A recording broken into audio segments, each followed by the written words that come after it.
Vladimir Putin continua a sofrer derrotas estratégicas pesadas consecutivas em todos os frontes. Na manhã de quinta-feira, 20 de agosto, as águas do Mar Negro tornaram-se o palco de um duelo estratégico silencioso, mas altamente crítico.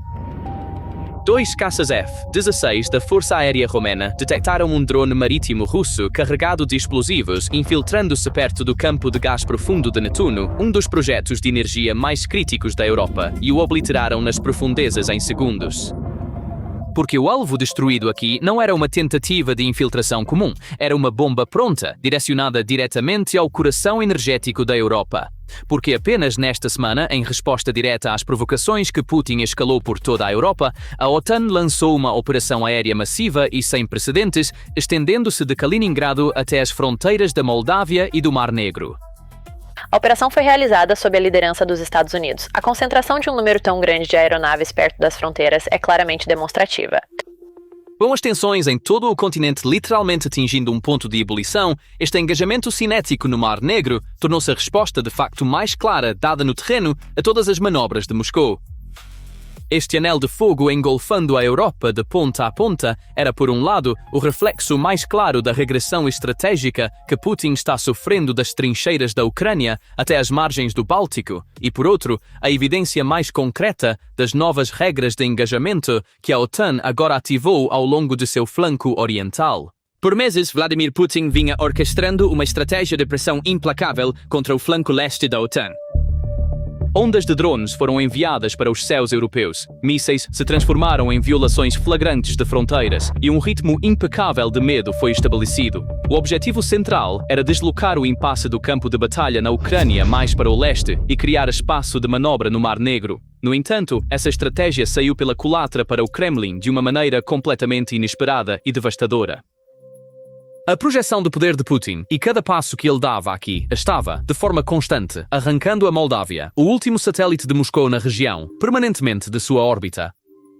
À medida que as ansiedades de segurança em Chisinau se transformaram em pânico, jatos da OTAN baseados na Roménia começaram a caçar ativamente drones russos a partir de agosto de 2026, e o cenário anti-sussurrado de unificação com a Roménia agora se tornou a principal pauta nas mesas internacionais. Antes de mergulharmos na realidade dos bastidores desta ruptura histórica e no cenário do Plano B em discussão, temos um pequeno pedido. Análises independentes de guerra e geopolítica como estas, produzidas pela PPR Global, são fortemente suprimidas pelo algoritmo. Inscrever-se no nosso canal, clicar no botão de gostei e deixar uma única palavra nos comentários ajuda diretamente este conteúdo a alcançar as pessoas que se importam com ele. Agora vamos continuar. A derrubada de um drone russo por jatos da OTAN no espaço aéreo romeno em 16 de agosto foi o último sinal dessa ruptura silenciosa. A interceptação executada por F-18s espanhóis operando sob a vigilância aérea da OTAN perto de Galați, marcando a quarta derrubada, provou que Bucareste não está mais apenas observando. Mas o que tornou o incidente realmente significativo foi de onde o drone veio, entrando na Romênia, não diretamente da Ucrânia, mas atravessando a Moldávia. Na verdade, antes de ser abatido, este drone voou ininterruptamente pelos céus da Moldávia por exatamente 18 minutos, o que significa que Chisinau só podia observar o que estava acontecendo em seus próprios céus. Além disso, no mesmo dia, essa ameaça idêntica caiu diretamente no solo moldavo. Durante um ataque aéreo russo na região de Odessa, um míssil de cruzeiro russo identificado como Banderol desviou-se do curso e penetrou no espaço aéreo moldavo. Ele caiu e detonou em um milharal a aproximadamente 3 km da cidade de Talmaza, no sudeste, incendiando a grama seca. O ponto de impacto foi a mais de 20 km dentro da fronteira com a Ucrânia. Assim, em um único dia, 2 dispositivos russos separados, um abatido nos céus da Romênia, o outro detonando em solo moldavo, ambos apontaram para o mesmo país, a Moldávia. Mas o dia 16 de agosto não foi uma noite isolada que surgiu do nada. Foi o clímax de uma escalada que durou meses. Nos últimos 6 meses, o número de veículos aéreos não tripulados de fabricação russa entrando no espaço aéreo romeno aumentou significativamente e Bucareste há muito tempo deixou de assistir silenciosamente a essas violações. A evidência mais marcante dessa mudança chegou apenas algumas semanas antes, no final de julho. A Roménia derrubou 3 drones russos consecutivos que violaram seu espaço aéreo entre 24 e 26 de julho, em um período de apenas 72 horas. Pela primeira vez na história, os F-16 do país caçaram e destruíram ativamente drones kamikaze de fabricação russa dentro de seus próprios céus. Tanto que o presidente romeno condenou explicitamente essas incursões como intoleráveis. Essa série consecutiva de 3 dias não foi coincidência. A Roménia compartilha uma fronteira de mais de 600 quilômetros com a Ucrânia e ataques russos nos portos do Danúbio constantemente empurram esses drones para a fronteira romena. Na verdade, as raízes dessa escalada remontam ao outono de 2025. Quando drones russos cometeram pela primeira vez violações em grande escala do espaço aéreo polonês, a OTAN iniciou patrulhas aéreas reforçadas ao longo do flanco leste. A Roménia derrubar todos os drones que chegam hoje é uma extensão direta dessa decisão. E cada nova violação endurece um pouco mais os reflexos da aliança. Toda essa situação é a pedra angular de toda a história. Cada drone abatido, cada míssil abatido, lembra violentamente Chisinau de 2 verdades amargas simultaneamente. Primeiro, a Moldávia não pode proteger seu próprio espaço aéreo. Esta pequena nação, cuja neutralidade está escrita em sua Constituição, não possui uma frota de caças, nem está incluída no sistema de policiamento aéreo da OTAN. Enquanto drones e mísseis russos usam seus céus quase como um corredor de trânsito, Chisinau só pode observar essa ameaça em seu radar, mas não pode tocá-la. Segundo, a única força concreta que a protege contra essa ameaça é a resposta severa entregue por seu vizinho do sul, a Roménia, sob a proteção da OTAN. Quando essas duas realidades colidem, surge um resultado inevitável. Em termos de segurança, a Moldávia está sendo empurrada cada vez mais para perto da Roménia a cada dia que passa. Putin esperava esgotar os aliados, estabelecendo um ritmo, mas inadvertidamente ele empurrou 2 países vizinhos diretamente sob o mesmo guarda-chuva de segurança. Consequentemente, a União Europeia aprovou um pacote de apoio de 120 milhões de euros neste verão para reforçar as defesas aéreas da Moldávia. Mas a guinada de Chisinau para o Ocidente não se trata apenas de mísseis e orçamentos de defesa. Essa transformação está ocorrendo em um lugar muito mais profundo e permanente, dentro da identidade do povo. E o indicador mais marcante dessa mudança foi recentemente proferido pela boca do ministro da Defesa do país. Na verdade, aquele momento resumiu a revolução silenciosa que está ocorrendo na Moldávia em uma única cena. O ministro da Defesa da Moldávia, Anatoly Nosati, interrompeu um jornalista que lhe havia feito uma pergunta em russo e disse: "Eu não entendo você." Após o jornalista repetir a pergunta em romeno, o ministro respondeu e elogiou-o por usar a língua oficial. Bom prazer. Muito obrigado por falar a língua oficial, o romeno. Você fala muito bem. O que foi surpreendente é que o currículo do ministro declarava explicitamente que ele sabia russo e tinha estudado na Ucrânia por anos. Em outras palavras, não se tratava de não entender. Foi uma escolha consciente de identidade. Isso é muito mais do que apenas a declaração de um único ministro. Na Moldávia, as gerações mais jovens estão cada vez mais se voltando para o romeno e a influência cultural do russo está gradualmente diminuindo. A promoção da língua do Estado desta forma é um sinal oficial de que os antigos laços estão enfraquecendo. Por décadas, Moscou conseguiu manter sua influência em parte através desse idioma e cultura compartilhados. À medida que essa base se erode, o poder brando do Kremlin também está diminuindo, e a língua tornou-se agora uma das frentes silenciosas, mas mais afiadas, na virada da Moldávia para o Ocidente. Essa ruptura cultural está, de fato, avançando de mãos dadas com passos políticos muito mais concretos. A Moldávia iniciou recentemente o processo de retirada da Comunidade dos Estados Independentes, liderada pela Rússia. Em outras palavras, rompeu oficialmente os laços com o remanescente da ordem pós-soviética. Mais importante ainda, o povo do país foi às urnas em 2024 e consagrou seu futuro europeu diretamente na Constituição. Em outras palavras, a virada para o Ocidente não é mais apenas uma preferência do governo, é um compromisso constitucional, uma decisão sobre a identidade nacional. Esse endurecimento da linguagem também é um reflexo dessa grande transformação na vida cotidiana. Claro, há também um lado frágil nessa situação. A Moldávia abriga tanto uma maioria de falantes de romeno quanto uma minoria de falantes de russo. E esse endurecimento da narrativa identitária pode criar um sentimento de exclusão entre um segmento dessa minoria. Esta é precisamente a tensão que Moscou está tentando explorar, mas as preocupações com a segurança cresceram tanto nos últimos tempos que em grande parte ofuscaram essa tensão interna. Cada pedaço de destroço que cai nos campos, em vez de dividir a sociedade, a aproxima ainda mais diante de uma ameaça comum. Todas essas mudanças em segurança e identidade acabam por convergir em uma ideia que, até recentemente, era difícil até mesmo discutir: A unificação com a Roménia. Uma importante revista britânica recentemente trouxe esse debate diretamente para a agenda internacional. Abrindo seu artigo com a pergunta: a Moldávia poderia deixar de existir? Colocou a possibilidade de unificação do país com a Roménia na mesa. Enquanto isso, o vice-primeiro-ministro da Moldávia definiu explicitamente esse cenário como Plano B, uma alternativa que poderia entrar em jogo se o caminho para a União Europeia se tornar bloqueado após 2028. Mas é importante enfatizar que o objetivo principal e abrangente de Chisinau continua sendo a adesão à União Europeia, com o ano de 2030 como data-alvo. A presidente Sandu também afirmou que votaria sim pela unificação em um possível referendo. No entanto, ela destacou especificamente que, atualmente, não há um projeto político concreto nessa direção.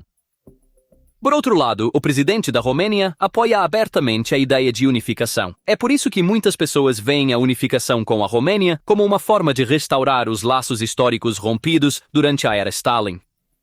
Nos anos 1940, quando Stalin invadiu a Bessarábia após um ultimato que ele emitiu à Romênia, ele desenhou o mapa que ainda determina o destino da Moldávia hoje. Ele dividiu a região, separou os territórios do sul ao longo da costa do Mar Negro e deliberadamente transformou a Moldávia em um país sem saída para o mar e isolado.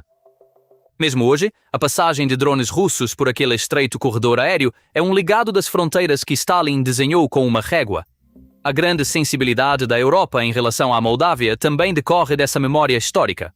Hoje, a possibilidade de a Moldávia ser puxada de volta para a órbita de Moscou não é uma questão de fronteira distante para a Europa. É o medo do retorno de fronteiras traçadas à força e países anexados. Defender a Moldávia significa, na verdade, defender a frágil ordem europeia estabelecida após 1991. Um exemplo frequentemente citado é a integração da Alemanha Oriental na União Europeia imediatamente após a reunificação, ou seja, a ideia de que a Moldávia também poderia rapidamente aderir à UE através da Romênia. Há também sinais atuais que mostram que esses laços não são apenas coisa do passado. As pessoas de ambos os países falam a mesma língua e uma parte significativa dos cidadãos moldavos pode participar e votar nas eleições romenas. Em outras palavras, a integração já está ocorrendo até certo ponto na vida cotidiana. Há também uma razão concreta por trás de a presidente Sandu deixar a porta aberta para a unificação, proteger a frágil democracia da Moldávia contra a constante pressão de Moscou.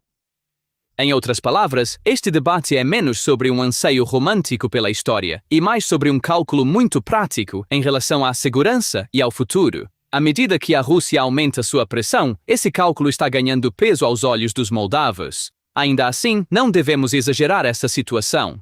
Esta unificação não é um processo iminente ou certo. Em vez disso, é uma mensagem indireta para Bruxelas. A mensagem é esta: se as portas da União Europeia permanecerem fechadas por muito tempo, a Moldávia tem um plano B na manga. Além disso, existem obstáculos reais. A unificação requer uma decisão separada e um referendo. O apoio público varia nos dois países. A Romênia não tem os recursos para financiar uma unificação na escala da Alemanha Oriental, e o ceticismo entre alguns membros da União Europeia também pode atrasar o caminho para a União Europeia. Em outras palavras, isso não é uma unificação automática, é uma alavanca, um indicador de direção. Para entender por que esse plano B está sendo discutido tão abertamente agora, basta olhar para o cronograma real de adesão à União Europeia. A Moldávia obteve o status de candidata em 2022 e as negociações de adesão foram oficialmente abertas em 2024. A União Europeia lançou o maior pacote de apoio da sua história, que tem o potencial de dobrar a economia do país na próxima década. Mas o processo não deve ser concluído até pelo menos 2030, e o ceticismo em alguns Estados-membros pode atrasá-lo ainda mais. É precisamente aqui que o Plano B entra em jogo. Segundo os especialistas, a menção à unificação pelos líderes moldavos é, na verdade, um aviso velado a Bruxelas. A mensagem é clara: se nos fizerem esperar muito, entraremos na Europa via Romênia. Em outras palavras, enquanto cada nova violação de drones encurta emocionalmente o caminho para a União Europeia, cada atraso em Bruxelas fortalece essa alternativa. Cada cenário de unificação enfrenta o mesmo grande obstáculo, a Transnistria. Este enclave, uma região separatista apoiada pela Rússia desde os anos 1990, que ainda abriga tropas russas em seu território, é o ponto mais crítico para qualquer unificação. A razão está na sua população. A maioria dos residentes da região possui múltiplos passaportes, um dos quais é russo. Esta é a alavanca mais poderosa de Moscou. Em qualquer cenário de unificação, a Transnistria provavelmente rejeitaria isso de imediato, criando o risco de um novo conflito na região. Esse risco também está levando os tomadores de decisão em Chisinau a agir com cautela. Putin está tentando desacelerar a inclinação da Moldávia em direção ao Ocidente, aproveitando-se precisamente desse enclave, mas essa influência está gradualmente perdendo seu valor. O patrocínio russo que manteve a Transnistria à tona por muitos anos enfraqueceu sob o peso da guerra. A economia da região agora depende em grande parte dos mercados da Moldávia e da Europa. Em outras palavras, enquanto Moscou tenta usar essa influência como uma arma, está vendo essa arma escapar gradualmente de suas mãos. Embora o ministro das Relações Exteriores da Rússia afirme que os planos de unificação representam uma ameaça para destruir a soberania da Moldávia, essa retórica não pode reverter a realidade econômica no terreno. A Transnistria é um obstáculo que atrasa o processo, mas também é um indicador de quanto do poder de Moscou se erodiu. Há uma história concreta por trás dessa erosão também. No início do ano passado, Moscou cortou completamente o fornecimento de gás natural para a Transnistria. O objetivo era desestabilizar a Moldávia e tornar a região dependente de Moscou novamente. Mas o resultado foi exatamente o oposto. Quando o gás foi cortado, as casas aquecidas esfriaram, as fábricas pararam e o único benefício tangível que mantinha a região à tona por 30 anos desapareceu. A disposição de Moscou em abandonar tão facilmente seu próprio aliado também mudou as percepções entre o povo da Transnistria. Hoje, o número de pessoas na região que veem a reintegração com a Moldávia de forma favorável está crescendo. Em outras palavras, o enclave que Putin acreditava ser sua carta mais forte é, na verdade, a prova mais clara de como sua estratégia saiu pela culatra. Quando um patrono não pode mais sustentar a região que vinha apoiando, essa lealdade começa a se desgastar.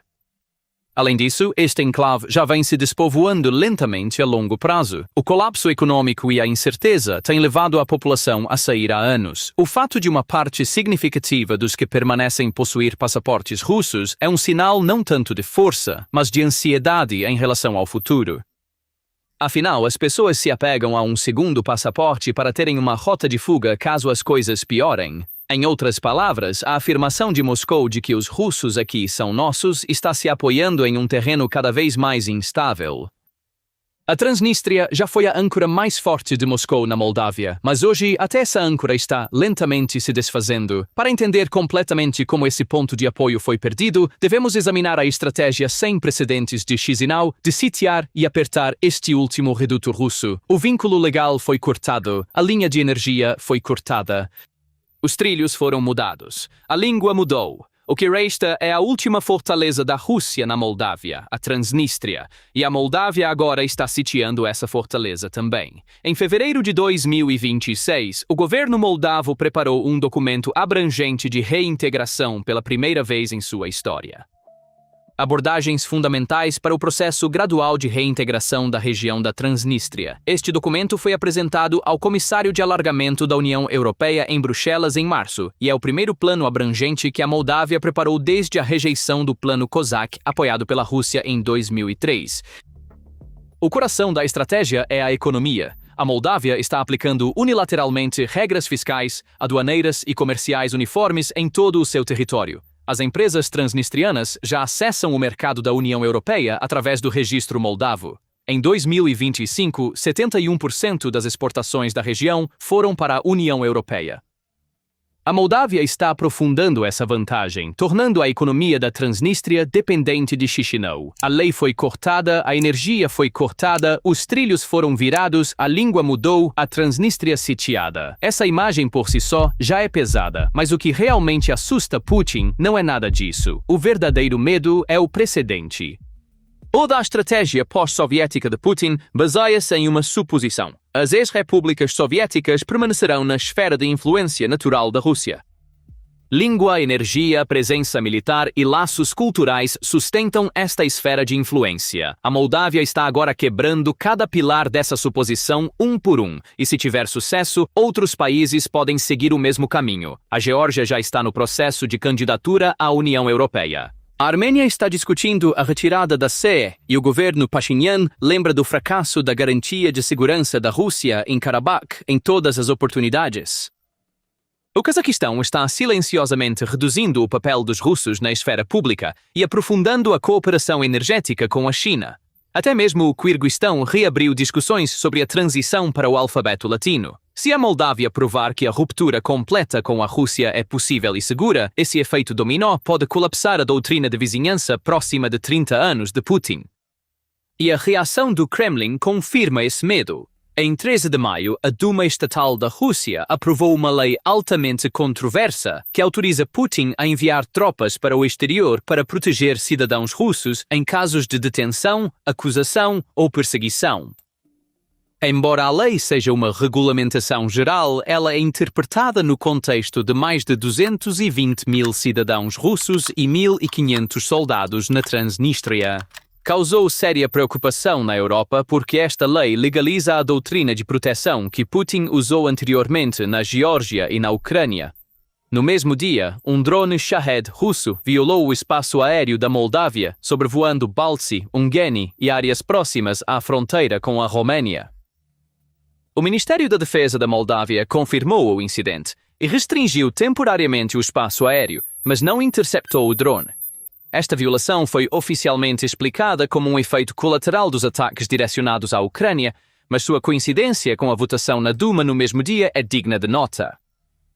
Avalia-se que a Rússia pode ter dado à Moldávia a mensagem: não se esqueça, podemos atingi-lo também. O Kremlin já colocou a Moldávia na categoria de Estado hostil. As palavras de Lavrov são claras. A Moldávia tornou-se um fantoche ocidental e validou a carta da história compartilhada da Rússia.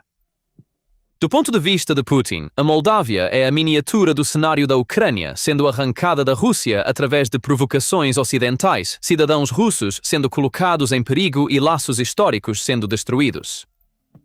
Mas aqui, as cartas de Putin são extremamente limitadas. A intervenção militar direta é quase impossível devido à guerra na Ucrânia. Não há rota de acesso para a Transnistria. A pressão econômica tornou-se ineficaz com o desacoplamento energético. A carta do gás não funciona mais.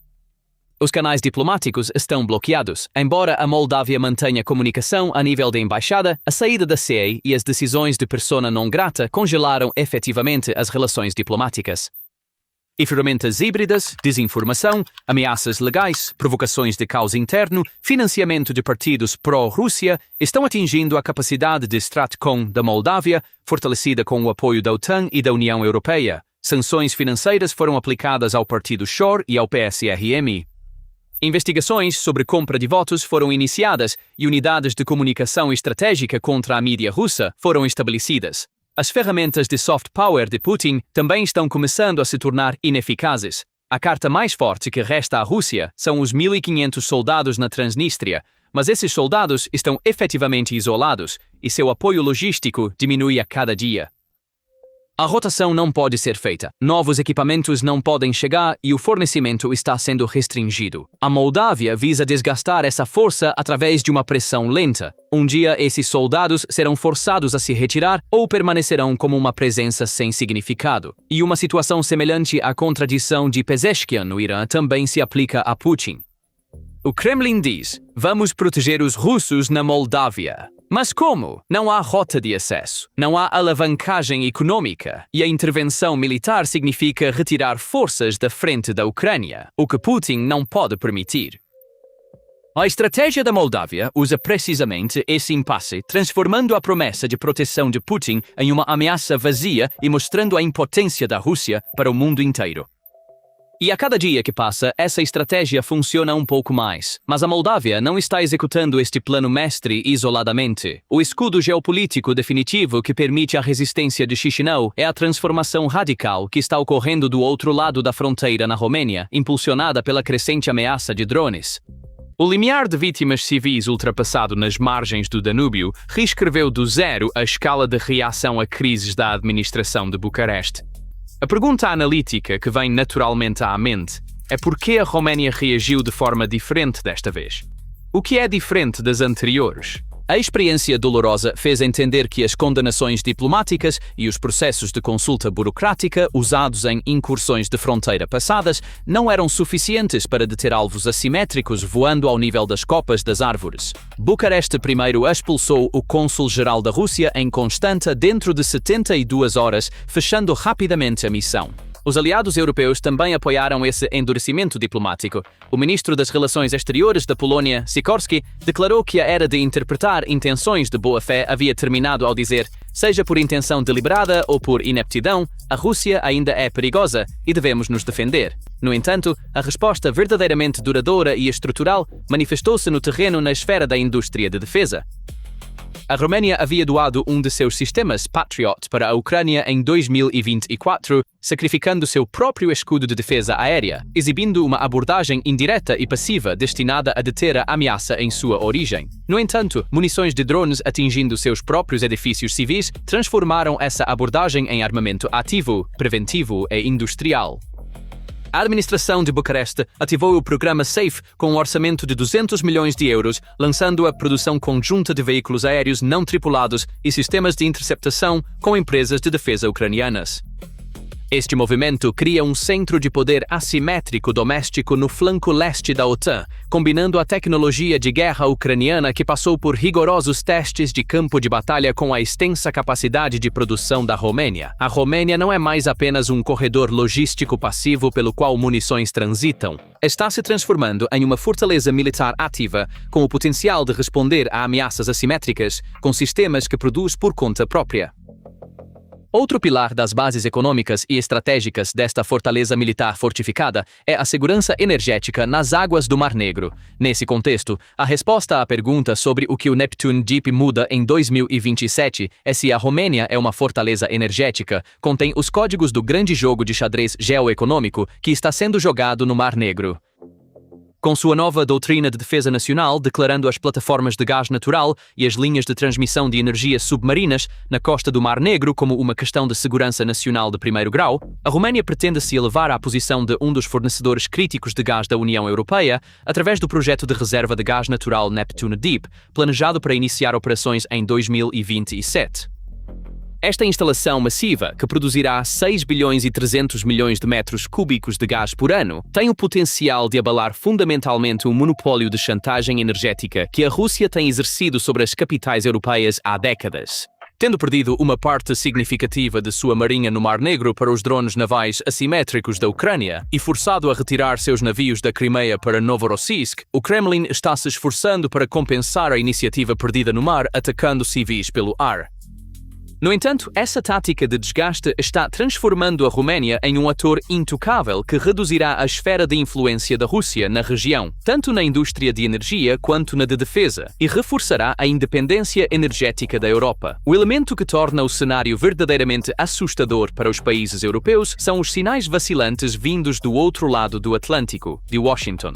Quanto à postura condicional de Trump, assusta a Europa.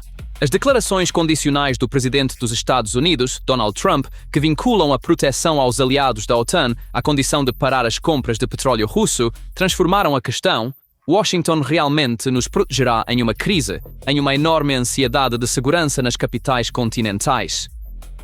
A ideia de que o tradicional guarda-chuva de segurança dos Estados Unidos poderia se tornar objeto de barganha política está forçando a Europa a agir de forma autónoma em vez de esperar por um salvador externo.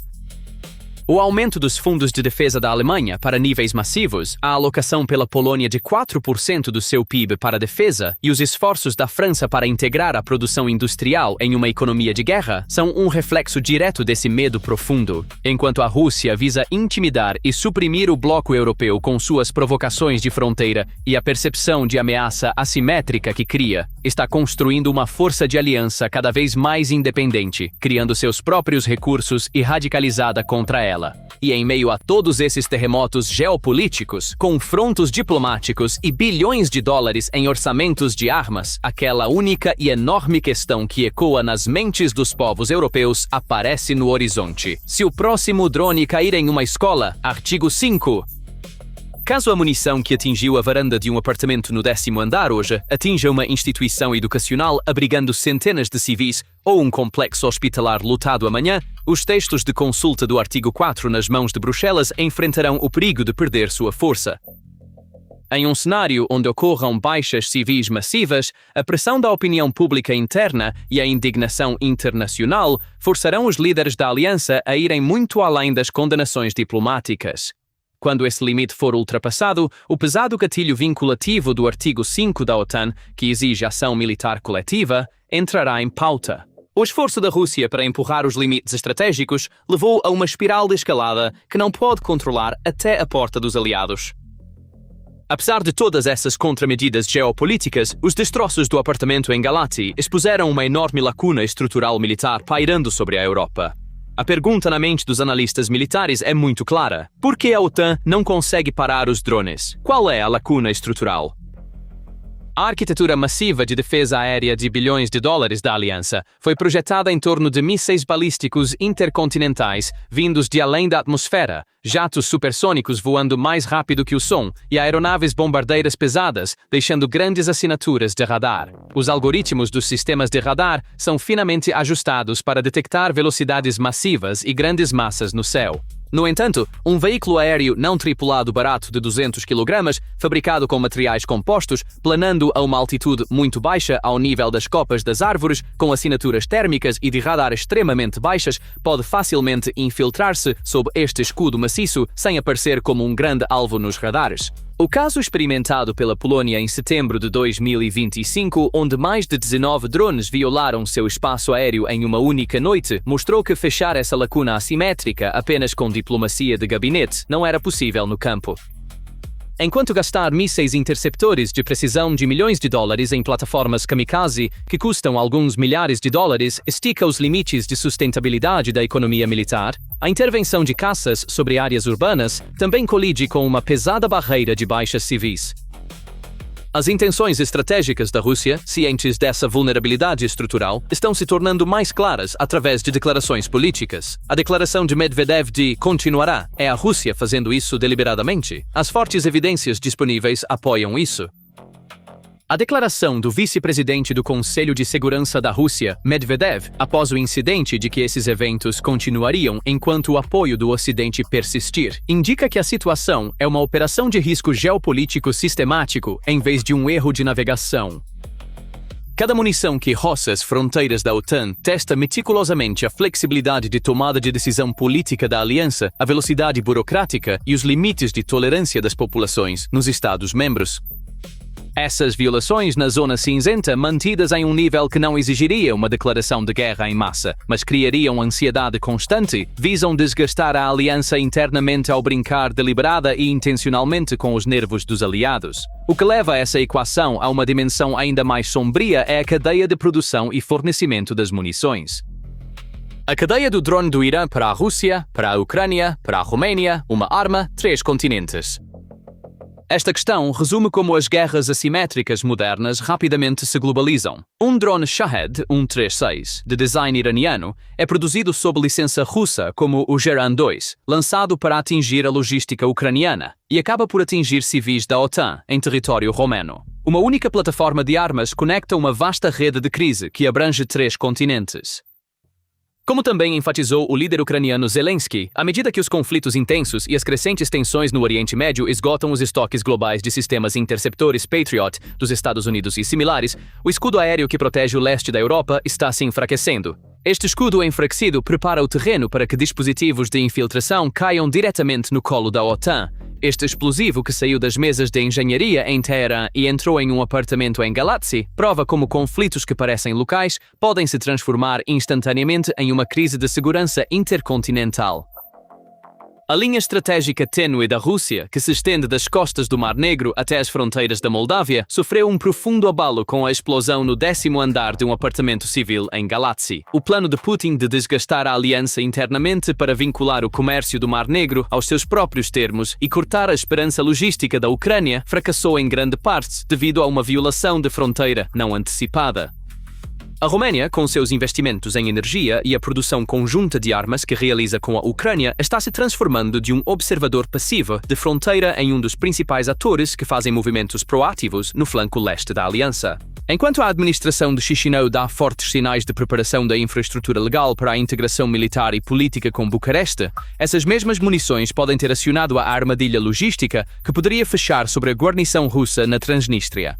O tráfico obscuro de munições que se repete todas as noites sobre o leito do rio Danúbio está lentamente tornando as mesas de diplomacia disfuncionais.